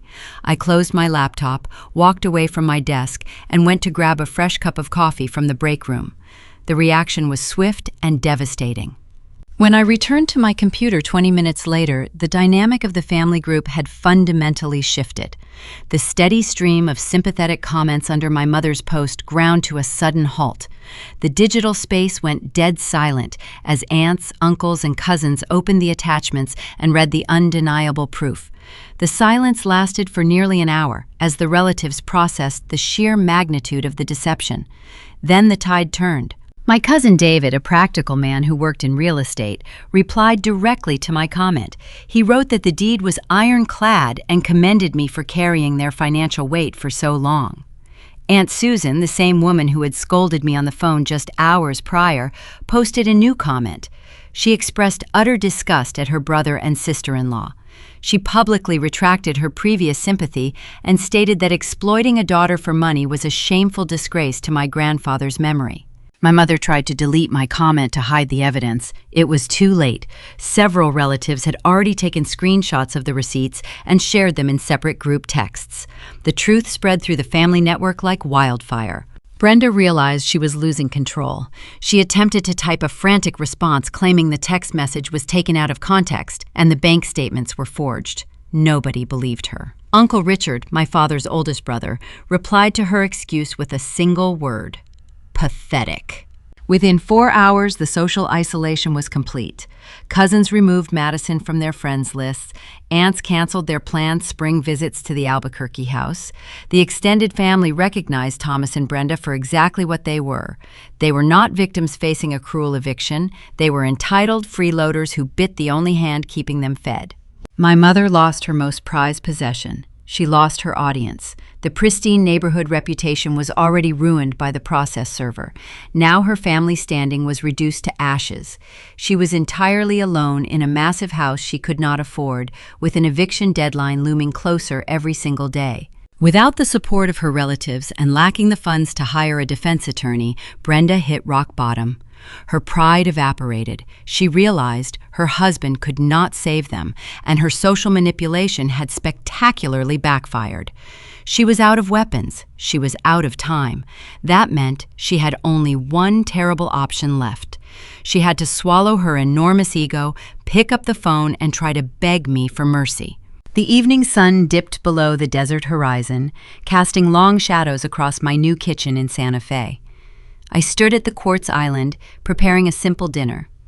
The house was quiet, save for the soft hum of the refrigerator. I enjoyed this new routine. I did not have to listen to my father complaining about his failing business. I did not have to endure my sister demanding money for a new outfit. My life was finally my own. My cell phone vibrated on the counter, disrupting the peaceful silence. I looked at the bright screen. The caller ID displayed an unknown local Albuquerque number. Because I manage wealth portfolios for various clients in the region, I routinely answer unfamiliar calls. I wiped my hands on a towel, picked up the device, and swiped the green icon. I offered my standard professional greeting. A ragged, heavy sob answered me. The sound of the weeping was loud and theatrical. Someone was hyperventilating into the receiver. I did not hang up immediately. I waited for the caller to catch their breath. Then a shaky voice begged me not to end the call. I recognized the pitch and tone instantly. It was my mother. Brenda had exhausted her options. Her online smear campaign had exploded in her face, alienating the entire extended family. My father had failed to intimidate me at the coffee shop. The 30-day legal deadline was closing in fast. She was isolated, out of money, and desperate. Since I had blocked her cell phone and the home internet was disconnected, she had walked next door and borrowed a phone from Mrs. Gable, our elderly neighbor. She bypassed my security block by exploiting a sweet older woman. She cried into the phone, her voice cracking with forced emotion. She told me she was sorry. She claimed her heart was broken into a million pieces. She said the house felt empty and cold without me. She begged me to listen to her explanation before I threw our entire family history away over a silly misunderstanding. I leaned against the kitchen counter. I did not speak. I let her perform. My mother launched into a long, dramatic monologue. She shifted the blame away from herself with expert precision. She blamed the holiday season. She claimed the stress of cooking and hosting had overwhelmed her nerves. She blamed my father, stating that his wounded pride over his failing construction firm made him act out of character. She even blamed Madison, calling her young and confused. Brenda painted a picture where everyone was a victim of circumstance and nobody was actually responsible for kicking me out into the freezing night. I listened to her sharp intake of breath. I recognized this routine. Growing up, I watched her use this exact pitch to talk her way out of speeding tickets. I saw her use these same tears to convince retail managers to accept expired coupons. Her crying was not a biological response to sadness. It was a tool. She weaponized her emotions to force other people into submission. She wasn't crying because she missed her daughter. She was crying because she was about to lose her zip code. She transitioned from excuses to bargaining. Her tone shifted from a wail to a desperate plea. She told me I had made my point. She admitted I was strong and independent. Then she offered me a deal. She promised that if I canceled the lawsuit, I could move back into the master bedroom. She swore she would make Madison pack her designer clothes into trash bags tonight. She promised Madison would deliver a sincere apology the moment I walked through the front door. She painted a rosy picture of our future. We could sit around the fireplace again. We could pretend this ugly business never happened. "We are blood," she whispered into the receiver. "Family sticks together no matter what." I stared out the large window at the dark mountains. My mother expected my nostalgia to override my self-respect. She thought the promise of a forced apology would erase the fact that they viewed me as a disposable bank account. She believed that shedding a few tears on a neighbor's phone would cancel a $500,000 legal debt. I remained silent. I let the line stay open. I let the dead air stretch between us. The silence stretched for 10 seconds, then 20. Brenda stopped crying. The theatrical sobs vanished. Her breathing leveled out. She tapped the receiver. She asked if I was still there. She asked if I was listening to her. The panic in her voice was genuine now. She realized her best performance was landing on deaf ears. I finally spoke. I did not yell. I did not insult her parenting. I kept my voice flat, clinical, and devoid of any warmth. "You did not evict a daughter," I told her. "You evicted your landlord. The buyout deadline is in exactly 12 days. I pulled the phone away from my ear. I tapped the red button. The call ended. I did not feel a sudden rush of guilt. I did not second-guess my decision. Many people are conditioned to revere their parents, regardless of the abuse they endure. Society tells us to forgive toxic relatives simply because we share the same DNA. I refuse to conform to that standard. Forgiveness is a beautiful concept, but it requires genuine repentance. An apology born from the fear of homelessness is not repentance. It is just another manipulation tactic. I opened my recent calls list. I selected Mrs. Gable's phone number and added it to my blocked contacts. I felt a brief pang of sympathy for the elderly neighbor who was unknowingly dragged into my mother's scheme, but I needed to maintain an ironclad boundary. I set the phone down and returned to my dinner. My hands did not shake. My heart rate remained steady. The psychological warfare was over. My family had fired every weapon in their arsenal. They tried intimidation, they tried public humiliation, and they tried emotional extortion. Every single tactic failed. They were out of moves, and the legal machinery was grinding forward without mercy. 12 days. The countdown echoed in my mind. Harrison had already drafted the next round of paperwork. If my parents failed to produce $480,000 in cash by the deadline, the grace period would officially end. Harrison would file the final order with the county judge. The court would intervene directly. My parents could no longer hide behind closed doors. The state would appoint an independent property appraiser to evaluate the Albuquerque house for a public auction. An outsider would walk through their pristine hallways, measure their bedrooms, and take photographs of their failing kingdom. I prepared my mind for the next phase. I knew I had to attend the appraisal in person to protect my investment. I would have to cross the threshold of my childhood home one more time. But I would not be returning as the obedient daughter eager to pay the electric bill. I would be walking through that front door as the majority stakeholder executing a legal mandate. I would treat them like delinquent tenants facing a foreclosure. The holiday decorations would be packed away. The illusion of their wealth would be stripped bare. As I finished my meal in the quiet comfort of my new sanctuary, I knew the hardest part of the war was behind me. The facts were firmly on my side. The law does not care about fake tears, and reality was about to knock on their front door holding a clipboard and a measuring tape. Exactly 12 days later, the legal grace period expired. During that agonizing window, Thomas spent every waking hour trying to secure a financial miracle. He drove his aging truck to every commercial bank, credit union, and private lending firm in Bernalillo County. He carried his worn leather briefcase, presenting his construction company tax returns, begging for a $480,000 mortgage. The results were universally disastrous. Every single loan officer took one look at his plummeting credit score, his lack of steady income, and his mounting commercial debts. They shook their heads. They slid the paperwork back across their desks. They denied his applications without hesitation. His pride could not buy a favorable interest rate. His loud voice could not intimidate a bank underwriter. When the clock struck 5 on the final Friday, Harrison submitted the electronic filing to the county courthouse. The judge reviewed the irrevocable trust documents and the partition demand. The law leaves no room for sentimentality or holiday excuses. The judge signed the final decree, officially forcing the public sale of the estate. The court appointed an independent property evaluator to inspect the residence and establish a starting price for the upcoming auction. The legal trap snapped shut. On a gray Tuesday morning, I drove back to the Albuquerque neighborhood. I parked my SUV along the curb, pulling in right behind Harrison and his sleek black sedan. An unfamiliar silver vehicle sat parked in the driveway, belonging to the court-appointed official. His name was Mr. Sterling, a tall, pragmatic professional holding a laser measuring tool and a digital clipboard. I stepped out onto the cold concrete. I did not feel a rush of childhood nostalgia looking at the familiar brick facade. I felt the sharp, clear focus of a business transaction. Harrison unlocked the front door using the spare key I provided. We did not knock on the wood. We did not wait on the porch for an invitation. A court mandate grants immediate and full access. We stepped into the foyer. The interior was freezing. Thomas had kept the thermostat turned down to avoid another expensive utility bill he could not afford.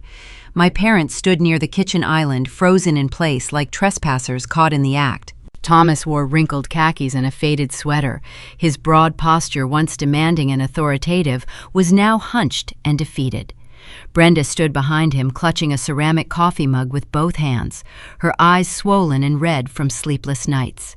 They looked like strangers. They looked like delinquent renters bracing for an eviction notice. Mr. Sterling introduced himself with a flat, bureaucratic tone. He explained his role and stated he needed to inspect every single room to record the current market condition. Thomas nodded slowly, his jaw tight, unable to formulate a verbal response. Brenda looked at me, her eyes pleading for a last-minute reprieve, hoping I would call off the dogs. I did not return her gaze. I directed my attention to Harrison and the evaluator, maintaining strict professional detachment. Mr. Sterling started his work in the living room. The bright flash of his digital camera illuminated the dim space. He photographed the custom stone fireplace. He noted the high, vaulted ceilings. He tapped his pen against his clipboard, recording every detail that would soon appear on a public auction listing. Every click of the camera shutter sounded like a judge bringing down a heavy wooden gavel. He walked outside through the sliding glass doors to inspect the exterior. He pointed his laser tool at the roofline. He noted a significant sag near the chimney and missing shingles on the western slope. He announced out loud that the roof damage would negatively impact the final valuation. Thomas flinched at the assessment. He owned a construction company, yet he neglected basic maintenance on his own residence.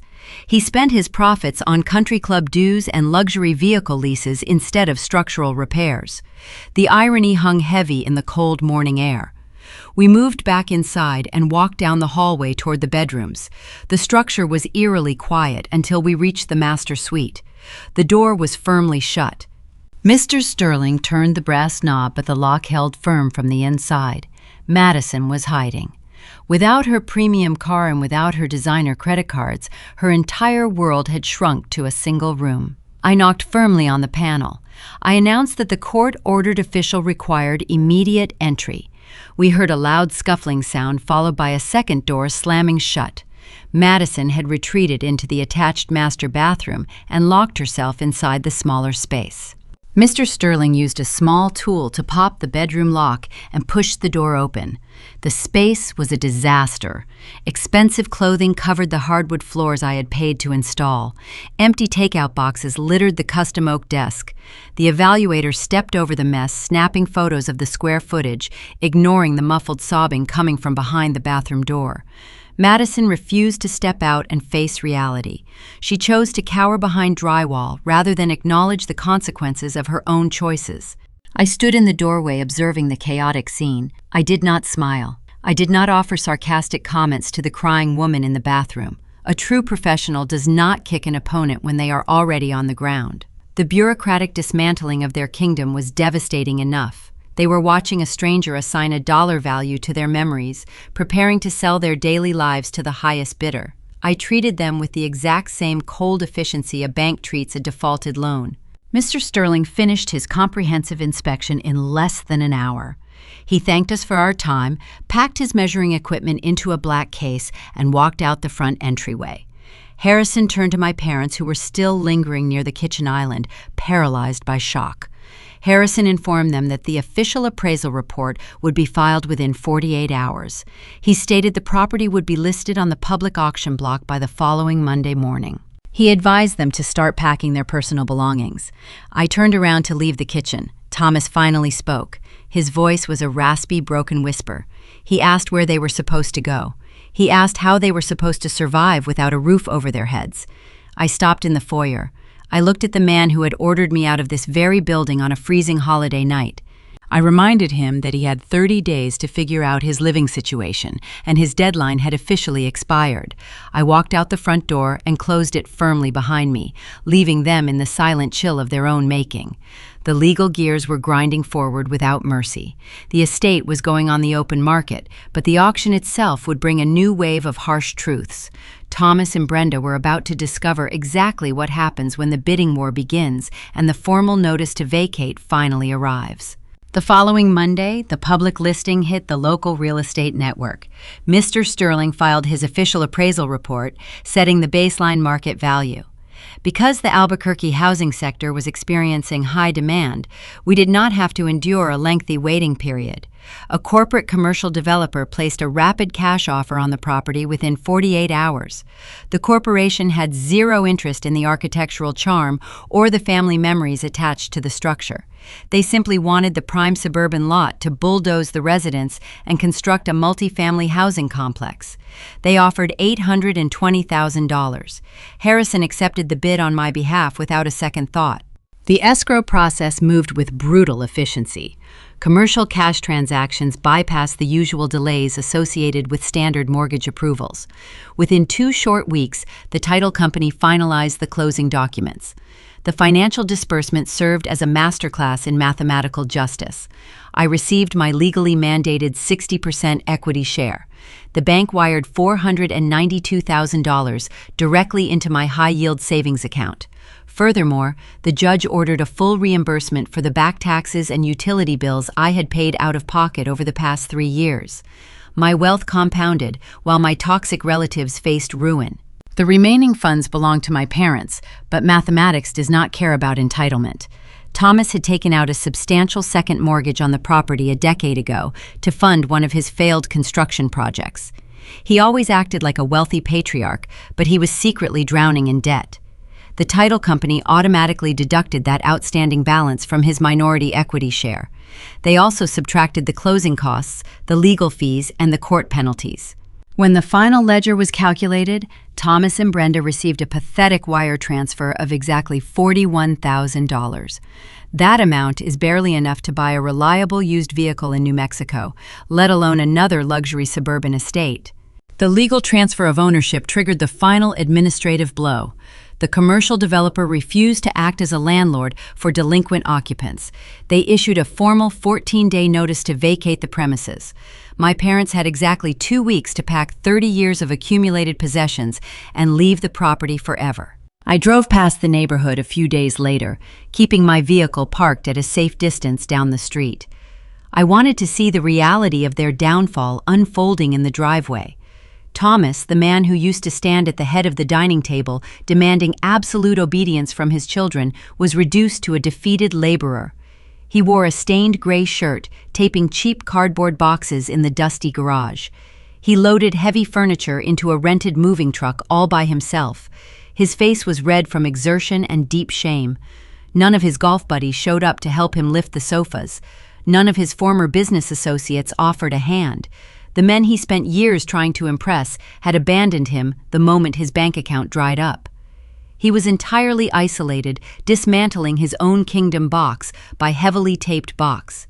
Inside the house, Brenda was experiencing a different kind of psychological torture. I heard from a mutual acquaintance that my mother wandered through the echoey, empty living room, complaining bitterly about the unfairness of the universe. But there was nobody left to listen to her victim narrative. Her private family social media group remained dead silent. Her wealthy neighbors actively avoided walking past her front yard to escape the awkward reality of the eviction. The proud neighborhood socialite, who thrived on gossip and status, was now a social pariah, forced to pack her expensive velvet dresses into cheap plastic trash bags because they could not afford wardrobe boxes. However, the most severe reality check fell squarely onto Madison's shoulders. The leasing office for any standard rental unit requires proof of steady, verifiable income. With my father's business failing and their bank accounts drained by debt, my parents could not meet the minimum income threshold to rent a decent place. Madison was forced to do the one thing she despised above all else. She had to enter the workforce. Without her luxury sedan, she was forced to walk to the corner and ride the public city bus to a local strip mall. The girl who used to swipe my premium credit card to buy $400 leather handbags was now filling out paper applications at discount retail clothing stores. She was hired as a floor associate. She had to wear a stiff polyester uniform shirt and a plastic name tag. She spent her days standing on her feet for 8 long hours, folding cheap denim jeans and scanning barcodes for minimum wage. She had to endure impatient customers yelling at her over expired discount coupons. Her manicured nails chipped from opening cardboard inventory boxes. Her carefully curated online image shattered into a million pieces. Every single time she clocked in for a shift, she was brutally reminded of the comfortable lifestyle she threw away just to claim a master bedroom she never even got to sleep in. Pooling her meager retail paychecks with Thomas's dwindling leftover funds, the three of them barely managed to qualify for a cramped 2-bedroom apartment on the far industrial outskirts of town. The complex was situated next to a noisy interstate highway. The walls were paper-thin, vibrating every time a commercial semi-truck drove past. The kitchen appliances were outdated, covered in permanent scratches, and emitted a constant humming noise. Madison was forced to share a tiny, windowless bathroom with our parents. There was no walk-in closet for her designer outfits. There was no custom stone fireplace for Brenda to decorate during the holidays. There was no spacious home office for Thomas to pretend he was running a successful empire. They were crammed together in a dark, suffocating box, constantly tripping over each other and their remaining unpacked belongings. They traded a beautiful paid-off estate for a noisy, cramped rental unit, simply because they could not treat me with basic human respect. Their greed and arrogance officially cost them their luxury lifestyle and their home. I sat on the cedar deck of my hillside sanctuary, watching the sunset over the desert mountains, entirely detached from their misery. I had reclaimed my financial sovereignty and my peace of mind. The legal war was over, and I emerged victorious. But the story had one final chapter left to unfold. Facing the crushing reality of their new impoverished life, my father realized he could not carry the heavy burden of his failure forever. The silence between us was eating him alive. The cramped apartment was destroying his sanity. 2 days before they handed the keys over to the commercial developer, Thomas sent a formal email to Harrison. He requested one final neutral meeting. He claimed he wanted to offer a genuine apology. He wanted to sit down in a public cafe, look me in the eye, and explain his actions. I had to decide if I was willing to grant him that closure, or if this was just another desperate manipulation tactic to gain access to my new wealth. 2 days before the commercial moving trucks were scheduled to arrive at the Albuquerque estate, an email appeared in my attorney's corporate inbox. It was not another hollow legal threat. It was not a demand for a deadline extension. It was a formal request submitted by Thomas. He asked for 30 minutes of my time. He wanted to sit down in a neutral public space. He promised he would not raise his voice. He swore he would not ask for a single dollar. He stated he simply wanted to offer a genuine apology before he handed over the keys to his kingdom and disappeared into a cramped industrial apartment. I read the forwarded message while sitting at my office desk. Old instincts whispered that I should ignore the request. A seasoned wealth manager knows when a bad investment tries to pull you back into a sinking venture. But walking away without a final word leaves loose ends. I decided to grant the meeting. I wanted to look him in the eye and finalize the transaction on my own terms. I replied with a specific time and a location. I also added one non-negotiable condition. I would not attend the sit-down alone. Harrison would sit right beside me. We chose a sterile, modern coffee shop in the center of downtown Santa Fe. The cafe featured cold metal chairs, bright overhead fluorescent lighting, and stark white walls. There were no cozy velvet booths to hide inside. The music was minimal. It was a place designed for quick, efficient business, not emotional manipulation. I arrived 10 minutes early. Harrison sat on my left, holding a black leather portfolio, acting as an impenetrable shield against any sudden outbursts. The brass bell above the front door chimed. Thomas and Brenda walked inside. The sight of them sent a quiet shockwave through my chest. The impending eviction had aged my father a full decade.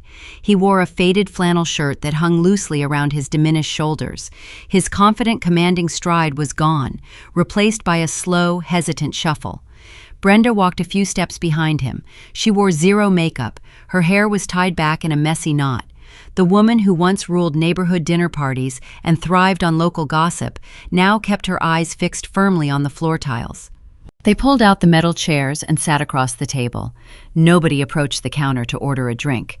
The air between us felt heavy thick with the unsaid truths of the past 30 days.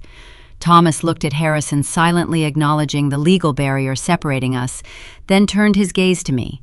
His eyes were heavily bloodshot. He reached into his jacket pocket and retrieved a small white envelope.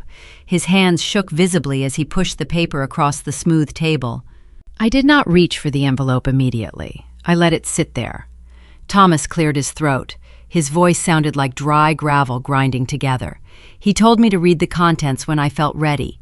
He confessed he could not find the courage to say the words out loud without breaking down. I leaned forward, picked up the paper, and slid my finger under the flap. I unfolded the single sheet of lined notebook paper.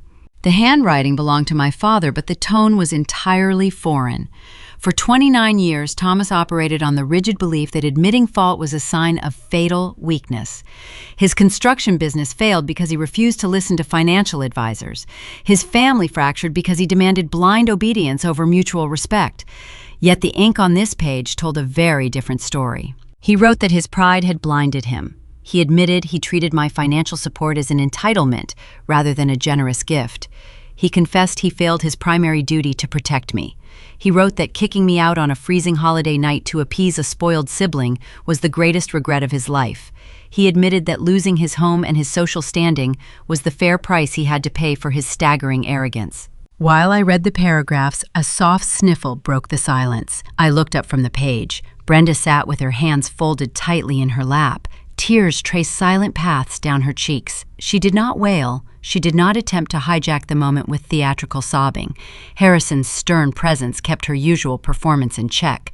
She knew her traditional weapons held zero power in this sterile room. She was simply a broken woman facing the ruin she helped create through years of passive enabling. I folded the letter along its original crease and slid it back into the white envelope. I placed it securely inside my purse. I looked at Thomas. I did not offer a warm smile. I did not reach across the table to hold his trembling hand. The cinematic fantasy of a tearful family reunion does not exist in the real world. A single sheet of paper, no matter how sincere, cannot erase 3 years of financial exploitation and a lifetime of being treated as a second-class citizen. I kept my voice measured and calm. I told him I appreciated the honesty. I validated the pain etched across his tired face. I stated that losing a family home and a lifelong reputation is a devastating experience, and I recognized they were suffering deeply. I looked at them both and told them I accepted the apology. Thomas let out a long, shaky breath. His shoulders dropped a fraction of an inch. A faint glimmer of hope sparked in his tired eyes. He mistook my acceptance for a total surrender. He opened his mouth, perhaps to ask when I would drive down to visit their new rental unit or to suggest a future dinner date to patch things up. I raised my hand, stopping him before the words could form. I delivered the final reality check. I explained that forgiveness is an internal process. It means I will no longer carry the anger of that Christmas dinner in my heart. It means I will not spend my days wishing them ill. But forgiveness does not equal access. Trust is a separate currency, and their account was thoroughly overdrawn. I outlined the new structure of our relationship. I laid out the rules with the same precision I used to draft a corporate contract. I told them I would not be driving to the industrial outskirts of Albuquerque to visit their cramped apartment. I would not allow Madison to contact me under any circumstances. If they encountered another financial emergency, a medical bill, or a broken vehicle, my bank accounts were permanently closed to them. They were expected to survive on their own merits from this day forward. I looked directly at Brenda, ensuring she understood the parameters. I stated that any future communication would happen exclusively on my terms. I would initiate the phone calls. I would dictate the meeting places. I would decide when, where, and how we interacted. I warned them that if they crossed those boundaries, or if Madison showed up at my corporate office ever again, the door would shut and the lock would turn forever. Thomas swallowed hard. He nodded slowly. He possessed no leverage to argue the terms. He realized he was no longer the patriarch issuing decrees from the head of a dining table. He was a guest in my world now, surviving solely on whatever small scraps of grace I chose to offer. Brenda closed her eyes and let out a quiet sigh of defeat. The power dynamic was officially locked into place. I stood up from the cold metal chair. I reached into my tailored coat, pulled out a $20 bill, and placed it on the table to cover the coffees we never bothered to order. I turned my back on them and walked toward the exit. Harrison stood up in unison, following a step behind me. I pushed the heavy glass doors open and stepped out into the bright Santa Fe sunlight. I did not look back over my shoulder. I left them sitting in that sterile cafe alone, with the crushing weight of their new reality, forced to live with the exact consequences of their own entitlement. 6 months passed since I walked out of that sterile downtown cafe. The harsh winter faded into a blistering New Mexico summer. The late July heat baked the red dirt surrounding my hillside property. I stood on my wide cedar deck holding a pair of stainless steel grilling tongs. The rich scent of roasted corn and charred hickory wood drifted through the dry mountain air. I flipped a row of thick steaks on the iron grate and listened to the sound of genuine laughter echoing behind me. My backyard was full of people, but none of them shared my last name. This was my chosen family. Valerie, the real estate broker who helped me secure this sanctuary, sat at the patio table sipping a glass of iced tea. Harrison, the attorney who executed the legal eviction, stood near the railing, wearing a casual, short-sleeved shirt, discussing local politics with a few of my senior colleagues from the wealth management firm. A golden retriever mix named Copper darted across the lawn, chasing a yellow tennis ball. I adopted him from a local animal shelter 3 months ago. He dropped the toy right at my feet, panting happily, his tail thumping against the wooden floorboards. I tossed the ball across the yard. Copper sprinted after it. I watched him run. I looked at the smiling faces of my friends. There was no tension hovering in the air. Nobody was evaluating my worth based on how many bills I could pay for them. Nobody was plotting to steal my personal space. The suffocating chaos of my former life in Albuquerque felt like a distant nightmare. I set the tongs down on a ceramic plate and walked through the sliding glass doors into my modern kitchen. I needed to grab a fresh bowl of salad from the refrigerator. My cell phone rested on the smooth quartz island. The screen lit up with a calendar notification. I tapped the glass to clear the alert. My secure banking widget occupied the center of the screen, displaying my current net worth in bold black numbers. I stared at the figures. The sum had grown substantially since the winter. The $492,000 cash payout from the estate auction did not just sit idle. I am a professional financial strategist. I promptly reinvested that capital into high-yield municipal bonds and secure index funds. The monthly dividends generated by those investments easily covered the mortgage on my new hillside home. My checking account remained untouched by predatory relatives. There were no surprise charges from high-end designer boutiques. There were no sudden drafts for someone else's property taxes. Every single dollar I earned worked to build my own future. My wealth was a fortress, and the drawbridge was permanently raised. I locked the phone screen. I did not need to check my messages for updates on my biological parents. I already knew their current status. My cousin David, the practical relative who defended me during the online social media fallout, sent me a brief text message 2 days prior. I never asked him to monitor my father or mother, but David felt the need to share the reality of their situation. The summer heat down in Albuquerque is famously brutal. Thomas and Brenda were surviving in their two-bedroom rental unit on the industrial edge of the city. According to David, the cheap window air conditioning unit barely functioned.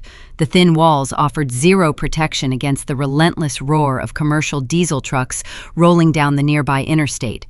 The close quarters and the crushing poverty acted like a pressure cooker. Thomas and Brenda spent their days engaged in bitter arguments. They blamed each other for losing the beautiful suburban estate. The polite, affluent facade they spent decades carefully cultivating was gone. They were reduced to counting pennies to afford basic groceries. Thomas tried to find work supervising local construction crews. He quickly discovered that his reputation as a difficult, arrogant manager preceded him. None of the reputable building firms wanted to hire a man known for running his own business into the ground.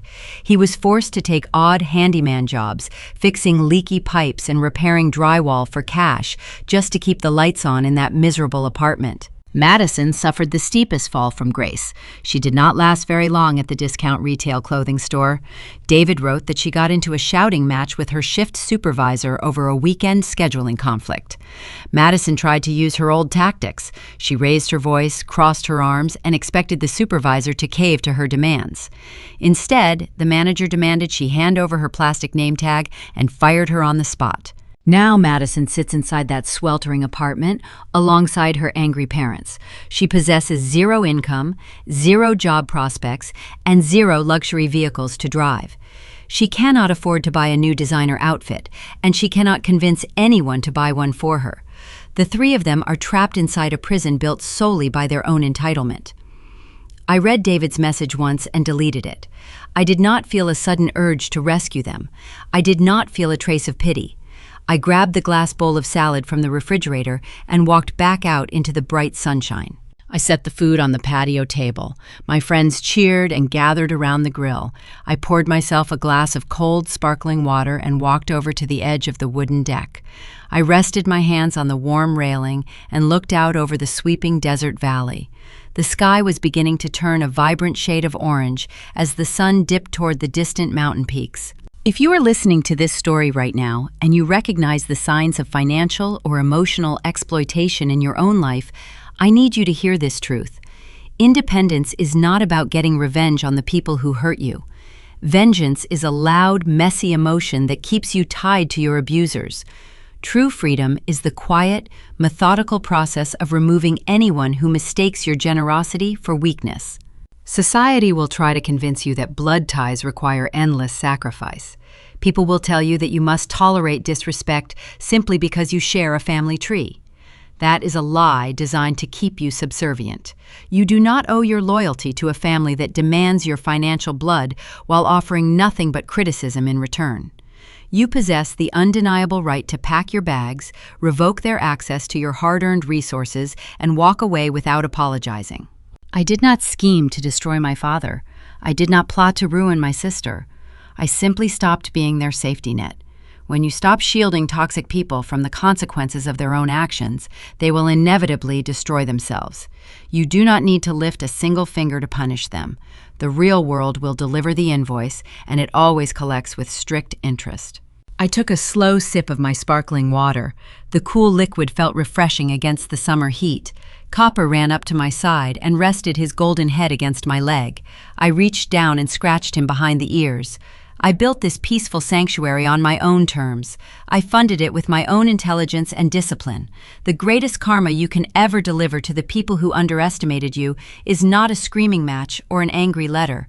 The greatest karma is simply living a successful, peaceful life in a beautiful place where they can never, ever reach you.